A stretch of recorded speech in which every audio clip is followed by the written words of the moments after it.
Hey Bookie, today is day 3 of testimony for Diddy's trial. Let's jump into the second half of Cassie's testimony. Let's go. And yes, I took notes. And yes, I also did subscribe to get the accurate transcripts so that my information that I'm giving out is just as accurate as any other creator on this platform. Let's jump into day 2 of testimony. Let's go. So during Cassie's testimony, there was a time when the prosecutors had asked her about a time during the freak off. And she, which is Cassie, was basically describing a time where her and the escort were having intercourse. And Diddy, if you did not watch day 1 of the testimony, I didn't recap it, but you might have to go back and find the recap. People were describing that Diddy would be in the corner with a bandana on, shades, and the glasses, and they weren't able to recognize him until he spoke. During this time that Cassie was having intercourse with the escort, Diddy decided to also have intercourse with Cassie at the same time.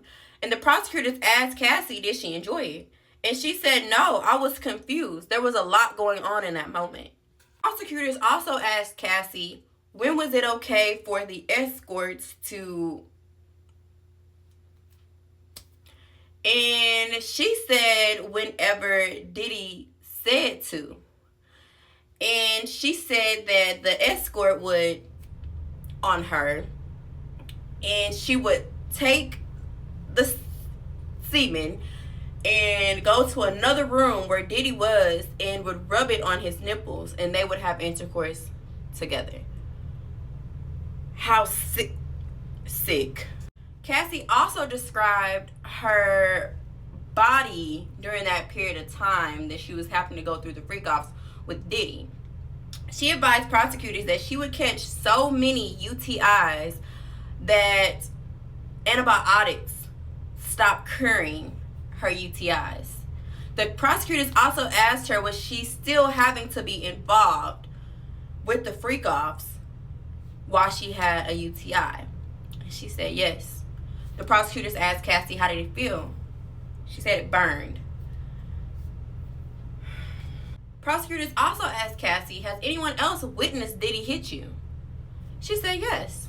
There were times where the escorts that we had hired were there and they would watch Diddy hit me. And then later on ask, was I okay?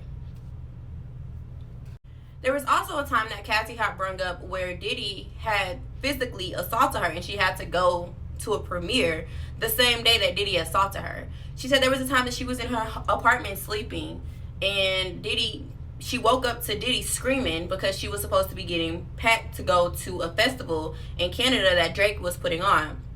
At this moment, Cassie's friend was there and Diddy decided to jump on Cassie. Cassie ended up hitting her head at the bottom of the bed and she has a split in her eye. She ended up splitting her eye. She still went to the premiere. Diddy still made her go to the premiere. She ended up having her hair kind of like swooped over to cover the split that was in her eye. Also, when it came down to the split in her eye, Diddy didn't even call the ambulance. He didn't do anything. He had his security guard take her directly to a plastic surgeon where she had to get stitches for the busted slit in her eyebrow. She has a permanent scar in her eyebrow. Now if you go on Google, you look up pictures, you'll see that permanent scar that's in Cassie's eyebrow. After Cassie had left from the plastic surgeon office, she decided to send over pictures of herself to Diddy. And verbatimly, she texted Diddy and said,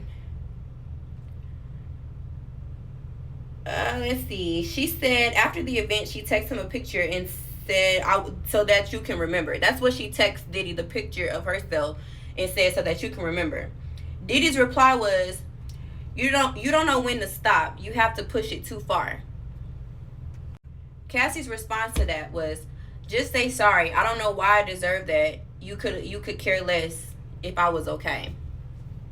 Also, Cassie did advise us that after the festival was over, she ended up going to the Hamptons. The prosecutors asked her, why did she go to the Hamptons? She said, because Diddy told me to come there. And when she got there, of course, it was a freak-off session.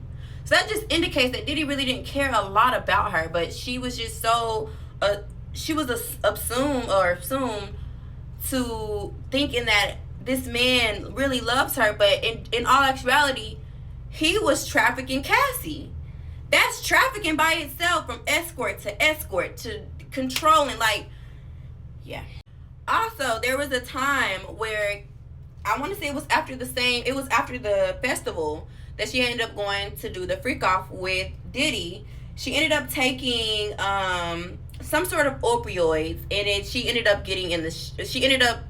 blacking out and being in the shower. When she came to, she noticed that Diddy, and the escort's name was David, was standing over her. And you'll never guess. When she came to, there was no ambulance, there was no police. It was Diddy and David. And she still had to participate in a freak off. Now, this is only day 3.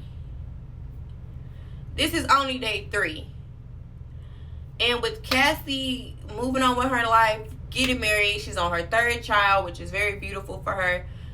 Diddy brung that woman's life, took that woman's life through hell. And then I can just imagine her husband during this time while she's doing her testimony. Her husband is in the courtroom. He had to leave because I'm pretty sure she probably told her husband stuff based on her own memory. But if someone is sitting there jogging your memory as events have occurred, there's probably stuff coming out that he knew nothing about until that moment. And he probably wanted to jump over that thing and get Diddy. Sean John. Mr. Love. Y'all, this man is sick.